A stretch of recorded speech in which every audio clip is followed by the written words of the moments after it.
Good evening, cult members, and welcome to Pop Culture Cult. I'm Sean. I'm Janice. And this is going to be our non-spoiler review, I guess, of the American Society of Magical Negroes. It's the biggest title ever. We are not People of color. people of color. We are devoid of color. So we're going to walk around this very sensitively. That all being said, this is a movie about the black experience in America and using magic to convey how a lot of people try to get through it so things aren't as bad as you think they are. However, it's also a movie about listening to the people around you. And on just a human being level, that you're good enough. You are good enough to be who you are and who you want to be and do what you want to do, and even if that's yarn. Even if that's yarn. It's a great point. I saw a couple of reviews of people that I follow, people of color who went to the premiere of this and saw this, and that saw several white people leave because they were uncomfortable.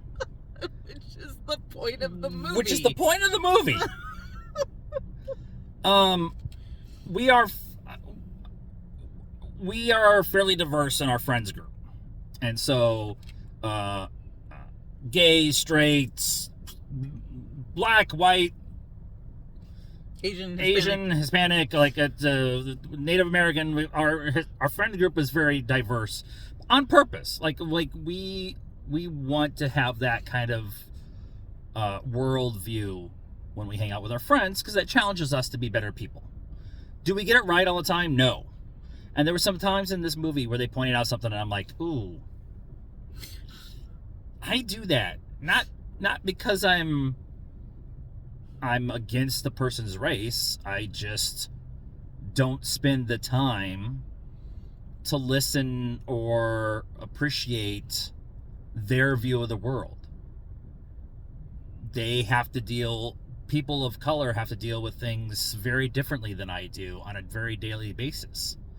And it's pointed out multiple times in this movie that is a struggle for them.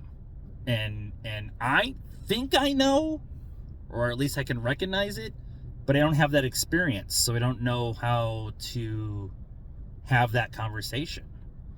And they do a really good job, I think, of just saying, like, hey, you have to have these conversations, even if they are uncomfortable.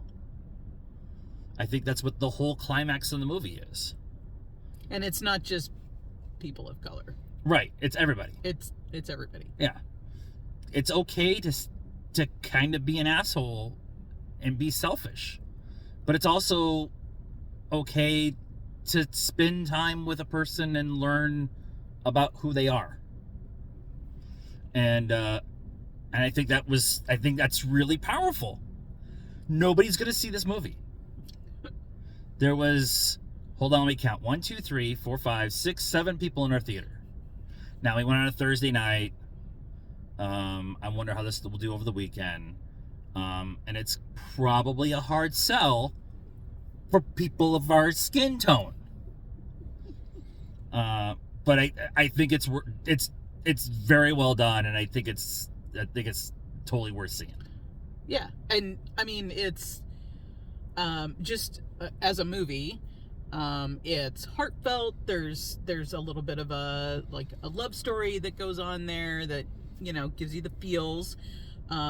It's funny. We laughed out loud multiple times, but then there's like an amazing speech at the end that you're like trying not to cry through. You know, it was as a movie, just in general, it had all the things. I'd like to know what the budget for this movie was, because it was all filmed in LA. They use LA as a backdrop. Except for that one thing. Except for that one thing, which I think was just a like stock video drone shot, whatever. Maybe. But it's all shot in LA. It's all shot very practically. Yes, there's magical elements in it, but everything's done like I can see where they did some sleight of hand and edits and stuff like that. Yep. But because of that, it gives you a chance to. This is a dialogue-heavy movie.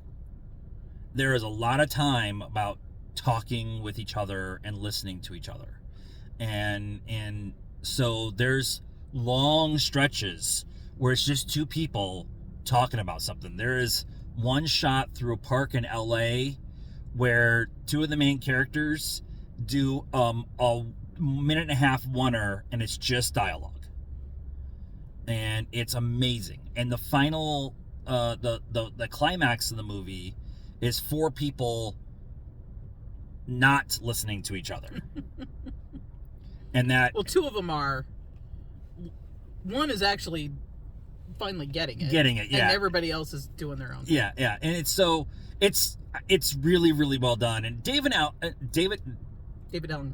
Greer was so good in this. Like, let's see him in some more dramatic roles. He was so funny when he needed to be funny, very serious when he needed to be serious, and he pulled it off really well. And Justice Smith is the other one that's in this.